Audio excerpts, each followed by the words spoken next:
আপনারা জানেন যে গতকালই রাজ্যের প্রাক্তন মন্ত্রী সুজিত বসু তাকে গ্রেফতার করা হয় এবং ইতিমধ্যেই 10 দিনের ইডি হেফাজতের নির্দেশ দিয়েছে আদালত। গতকাল রাজ্যের প্রাক্তন মন্ত্রী সুজিত বসু তাকে গ্রেফতার করা হয় এবং তারপরেই আজ আদালতে পেশ করা হলে 10 দিনের ইডি হেফাজতের নির্দেশ দিয়েছে আদালত। পুর নিয়োগ দুর্নীতি মামলায় গ্রেফতার করেছে ইডি। তদন্তে অসহযোগিতার অভিযোগে গ্রেফতার করা হয়েছে। 10.5 ঘন্টা জিজ্ঞাসাবাদের পর গ্রেফতার করা হয়েছে। তদন্তে লাগাতার অসহযোগিতার অভিযোগ। 10 দিনের ইডি হেফাজতের নির্দেশ দেয় আদালত। গতকাল রাতে সুজিত বসু রাজ্যের প্রাক্তন দমকল মন্ত্রী তাকে গ্রেফতার করে ইডি। পুর নিয়োগ দুর্নীতি মামলায় গ্রেফতার করে ইডি। তদন্তে অসহযোগিতার অভিযোগে গ্রেফতার করা হয়েছে। 10.5 ঘন্টা জিজ্ঞাসাবাদের পর গ্রেফতার করা হয়েছে। তদন্তে লাগাতার অসহযোগিতার অভিযোগ সুজিত বসুর বিরুদ্ধে। এই বিষয় নিয়ে আরো বিস্তারিত জানবো। সরাসরি রয়েছে আমাদের প্রতিনিধি প্রীতি পাত্র। প্রীতি, আমরা দেখেছি যে গতকাল 10.5 ঘন্টা জিজ্ঞাসাবাদের পর প্রাক্তন দমকল মন্ত্রী সুজিত বসু তাকে গ্রেফতার করা হয়েছে। ইতিমধ্যে কি পরিস্থিতি, তাকে কোথায় নিয়ে যাওয়া হয়েছে, বিস্তারিত জানবো তোমার থেকে প্রীতি। দেখো, একেবারেই আজকে আদালতে ইডির পক্ষ থেকে 10 দিনে ইডি হেফাজতে নেওয়ার আবেদন জানিয়েছিল। সেই আবেদন কিন্তু মঞ্জুর করা হয়েছে আদালতের পক্ষ থেকে। তাকে 10 দিনের ইডি হেফাজত দেওয়া হয়েছে এবং সেই কারণে দেখা যায় প্রায় কয়েক মিনিট আগেই কিন্তু সুজিত বসু তাকে এই ব্যাংশাল আদালত অর্থাৎ ইডির বিশেষ আদালত থেকে তাকে বের করে কিন্তু ইতিমধ্যেই সিজিও কমপ্লেক্সের উদ্দেশ্যে নিয়ে যাওয়া হয়েছে। সেখানেই কিন্তু এবার তাকে টানা জিজ্ঞাসাবাদ করবেন ইডি আধিকারিকরা। তাকে যখন নিয়ে যাওয়া হয় তাকে কিন্তু আমরা একাধিক প্রশ্ন করি যে 150 জনকে চাকরি দেওয়ার অভিযোগ রয়েছে আপনার নামে, কোটি কোটি টাকা লেনদেনের অভিযোগ রয়েছে আপনার নামে, তিনি কিন্তু কোনো উত্তর দেয়নি সংবাদ মাধ্যমকে। তবে তার ছেলে জানান সমস্ত অভিযোগ মিথ্যে, ইডি মিথ্যে অভিযোগ করছে, রাজনৈতিক কারণে গ্রেফতারি করা হয়েছে, তারা আদালতে লড়াই করবেন, এমনটাই কিন্তু তার ছেলের পক্ষ থেকে জানানো হয়।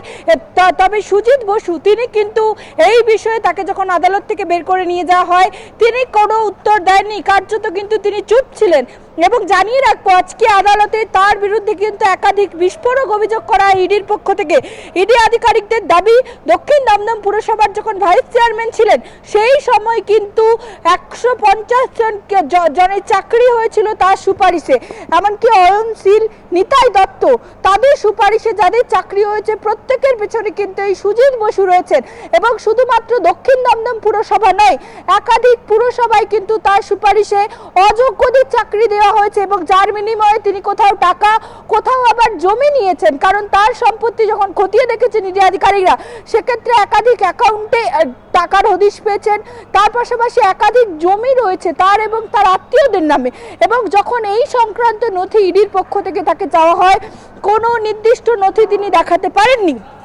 অর্থাৎ যে জমিগুলি রয়েছে বা যে ফ্ল্যাটগুলি রয়েছে সেগুলো যে তিনি কিনেছেন, তার যে ক্যাশ ট্রানজাকশন বা তিনি কিভাবে কিনলেন সেই বিষয়ে কোনো রকম তথ্য সুজিত বসু ইডিকে দিতে পারেনি, এমনটাই কিন্তু ইডির পক্ষ থেকে আদালতে দাবি করা হয়। এমনকি ইডির পক্ষ থেকে আরও বিস্ফোরক অভিযোগ করা হয় এই অয়নশীল, যার এভিএস ইনফোজেন, যাকে কিন্তু 2014 সাল থেকে এই পুরসভা নিয়োগের পরীক্ষার যে বরাত তার সংস্থাকে দেওয়া হয়েছিল। এবং দেখা যাচ্ছে এই 2017 সাল থেকে এই অয়নশীলের যে সংস্থা সেখান থেকে প্রায় 16.67% কিন্তু ভাগ দেওয়া হতো সুজিত বসুকে। এবং সেখান থেকে ইডি আধিকারিকদের দাবি যে তাকে ভাগ দেওয়া হতো যে কারণে কিন্তু অন্যান্য পুরসভাগুলোতে যেখানে অয়নশীলের সুপারিশে বা অয়নশীলের সাহায্যে যেখানে চাকরি হয়েছে সেখানেও কিন্তু সুজিত বসুর হাত রয়েছে, এমনটা ইডির পক্ষ থেকে আজ আদালতে দাবি করা হয়। এবং শুধু এখানেই শেষ নয়, ইডি আরও দাবি করে সুজিত বসুর একটি চাইনিজ রেস্তোরাঁ রয়েছে, তার ছেলের একটি রেস্তোরাঁ রয়েছে বেঙ্গল ধাবা, যেখানে কোভিডের সময় যেই সময় সমস্ত রেস্তোরাঁগুলি বন্ধ ছিল সেই সময় একেবারে কোটি কোটি টাকার লেনদেন হয়েছে। যার তথ্য কি, যা কোথা থেকে এই টাকা আসছে সেই সম্বন্ধেও সুজিত বসু কোনো সঠিক উত্তর দিতে পারেননি। এবং দেখা যাচ্ছে একাধিক বিজনেসম্যান, একাধিক সংস্থা, যে সংস্থাগুলির কোনো আইনি নথিপত্র নেই, একাধিক বেনামি জায়গা থেকে কিন্তু তার অ্যাকাউন্টে, তার আত্মীয়দের অ্যাকাউন্টে, এমনকি তার পরিবারের সদস্যদের অ্যাকাউন্টেও টাকা এসেছে। সেই টাকাগুলোর উৎস কি, কেন পাঠানো হচ্ছে তাকে এই সমস্ত টাকা, সেই বিষয়েও সুজিত বসু কোনো সঠিক উত্তর দিতে পারেননি এবং ইডি আধিকারিকরা মনে করছেন এই যে পুরো নিয়োগ দুর্নীতির চক্র সেখানে কিন্তু একেবারে ওতপ্রোতভাবে জড়িত রয়েছে সুজিত বসু। শুধুমাত্র দক্ষিণ দমদম পুরসভায় নয়, যখন তিনি এমএলএ ছিলেন তখন একাধিক পুরসভায় তার সুপারিশে কিন্তু অযোগ্যদের চাকরি দেওয়া হয়েছে, যার বিনিময়ে কোথাও তিনি টাকা নিয়েছেন, কোথাও তিনি জমি নিয়েছেন এবং যে কারণেই তার অ্যাকাউন্টে এই সমস্ত ট্রানজাকশন এবং তার যে সম্পত্তির বহর তা কিন্তু দিনের পর দিন বেড়েছে। তবে ইডি আধিকারিকরা এখন যেটা জানতে চাইছেন যে এই জাল কতদূর বিস্তৃত, কোন কোন পুরসভায় তিনি এইভাবে অযোগ্যদের চাকরি দিয়েছেন, কত টাকার বিনিময় অর্থাৎ টাকার পরিমাণ ঠিক কতটা, শুধুমাত্র কি সুজিত বসু নাকি এর সঙ্গে রয়েছে আরও কোনো বড় মাথা, কোন কোন পুরসভা মূলত জড়িত রয়েছে, এই সমস্ত বিষয় কিন্তু এবার তাকে জিজ্ঞাসাবাদ করে জানার চেষ্টা করবেন ইডি আধিকারিকরা। ধন্যবাদ প্রীতি তোমায়।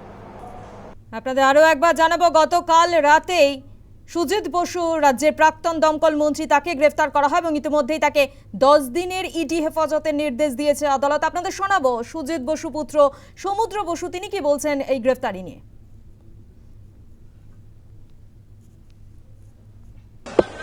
যা রিপ্লাই দেওয়ার আমরা কোর্টেই পাই। রেস্টুরেন্টে টাকা আসছে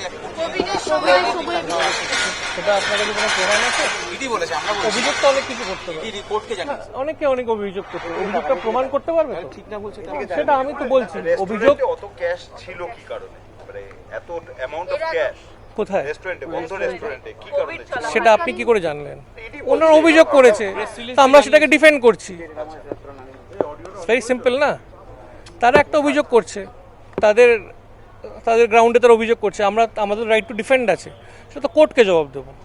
ইডি বলছে 150 জনের রিক্রুটমেন্ট হয়েছিল সুজিত বসুর রেকমেন্ডেশনে। আবার আপনাকে বললাম, আমি তো আপনাকে বললাম যে অলরেডি যেটা তারা বলেছে তারা আবার কোর্টে উইল ডিফেন্ড দ্যাট, প্রমাণ করতে হবে তো সে করেছে। গতকাল আপনাদেরই সাংবাদিকরা কিছু একটা প্রশ্ন করেছিলেন যে তার প্রেডিকেট অফেন্সে তার যখন নাম নেই, সেটা আপনারা জানেন শিডিউল অফেন্সে তার নাম নেই, তো সুতরাং ED is doing a investigation, তো সেটা আগামী দিনে প্রমাণ হয়ে যাবে। এটা তো ওনাকে অভিযুক্ত করা হচ্ছে, অভিযুক্ত প্রমাণ হয়নি, কোর্টে প্রমাণ করতে হবে না। আগে পর্যন্ত সুজিত বসুর নাম ছিল না কোনো কিছু। দেখুন, রাজনৈতিক উদ্দেশ্য প্রণোদিত কি না আপনারা ভালো করে জানেন। আমরা গণতান্ত্রিক দেশে বাস করি এবং কোর্টের উপরে ন্যায় আদালতের উপরে পূর্ণ বিশ্বাস আছে, এইটুকুনি বলতে চাই। এর আগে পর্যন্ত কোনো চার্জশিটে নাম ছিল না, কোনো উল্লেখ ছিল না, হঠাৎ করে আপনি খবর নিশ্চয়ই রাখেন, তো আপনি ভালো জানবেন, আপনারা তো খবর রাখেন। তাহলে আবার প্রশ্নটা আপনি যখন আপনার প্রশ্নে আপনার উত্তরটা পেয়ে গেলেন। এবার আপনাদের শোনাবো ইডির তরফ থেকে ইডির আইনজীবী তিনি কি বলছেন, শুনুন একবার। কোভিড কালে অনেক বিজনেসের মাধ্যমে টাকা এসছে ওনার হোটেল, যে রেস্টুরেন্টগুলো কোভিড কালে চলছিল না সেসব রেস্টুরেন্টের অ্যাকাউন্টে অনেকগুলো টাকাটা ঢুকেছে, যেখানে ব্যবসা চলছে না তখন তারা পেলেন বা আর্ন করলেন, সেটার কোনো ভিত পেলাম না। আমরা অনেক কিছু তথ্য পেয়েছি যেখানে আমরা দেখেছি যে ওনার কাছে প্রসিডিউর অফ ক্রাইম এসছে, কিন্তু এটা তদন্তের বিষয়, এখনো তদন্ত চলছে এবং আমরা সেই ভিত্তিতেই আমরা 10 দিনের রিমান্ড চেয়েছি, এরপরে কি হয়